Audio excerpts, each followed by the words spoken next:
As you want to turn on professional mode on your Facebook profile and you don't know how to do that, so don't you worry because you're on the right place. In this video I'm going to show you that how to turn on your professional mode on Facebook, which is pretty simple and easy to do. So before we start, just make sure you like this video and subscribe to my channel. Thanks guys.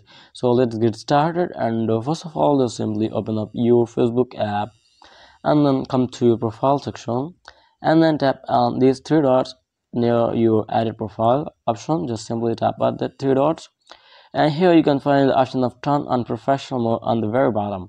Just simply tap on it and tap at turn on. It will just take a while. So from here you have just simply turned on your professional mode. From here you can add a profile picture, your bio, or whatever stuff according to your professional mode setup. And once you're done with all of this stuff, just simply refresh it to see the changes and now come back.